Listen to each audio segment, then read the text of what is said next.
এরপর আমরা চলে গিয়েছিলাম আরেকটি পুজো মণ্ডপে, যেটি বাসন্তী দেবী কলেজ যেটা আছে তার অপোজিটেই, ঠিক আছে। আর সব গড়িয়াহাট রোডে এইগুলো সব আশেপাশে গলিতে আমরা দেখতে পাচ্ছিলাম এই পুজোগুলো। তো আমরা বেশি দেরি না করে সরাসরি গলির মধ্যে ঢুকে গেছিলাম। এই যে আস্তে আস্তে যাচ্ছি, আর তখনও প্যান্ডেলে কাজ চলছে আর কি। চল যাওয়া যাক ধীরে ধীরে। আর এরপরে আমরা একটা সে বড় লাইটের গেটের মধ্য দিয়ে যাচ্ছিলাম। এই যে লাইটের গেটটা দেখো, পুরোটা লাইটের গেট স্পেশালি মানে এটা করা হয়েছে।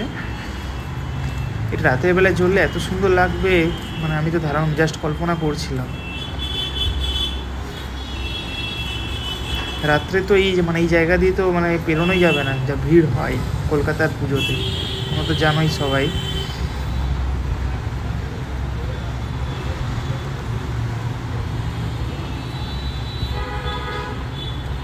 তো রাস্তা দিয়ে যেতে যেতে আমরা ওটা দেখতে পেলাম, এরকম কাঠের কিছু কাচের ফার্নিচার টাইপের। পেঁচায় বেশি আছে, যে পেঁচা।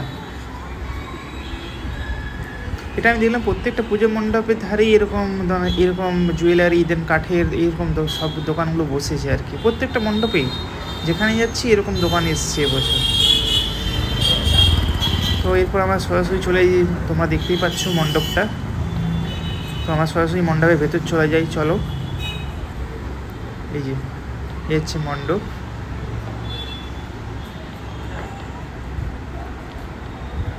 আর এখানকার দুর্গা প্রতিমাটা খুব সুন্দর লাগলো আমার।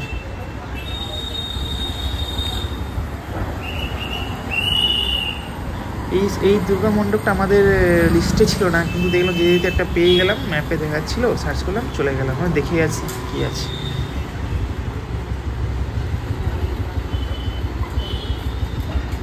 তোমরা রোদটা দেখেই বুঝতে পারছো কীরকম রোদ ছিল তখন, পুরো একদম ঝলসে যাচ্ছিলাম আর কি। এই যে দুর্গা প্রতিমা,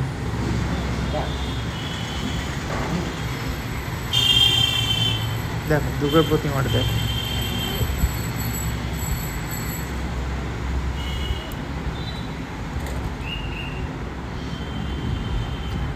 বেশি কিছু নেই, একদম সাধারণের মধ্যে করেছি। তো আমাদের দুর্গা প্রতিমা দেখা হয়ে গেল এখানে। তারপরে আমরা চলে গেলাম পরের মণ্ডপের উদ্দেশ্যে। তো চলো দেখা হচ্ছে পরের ব্লগে।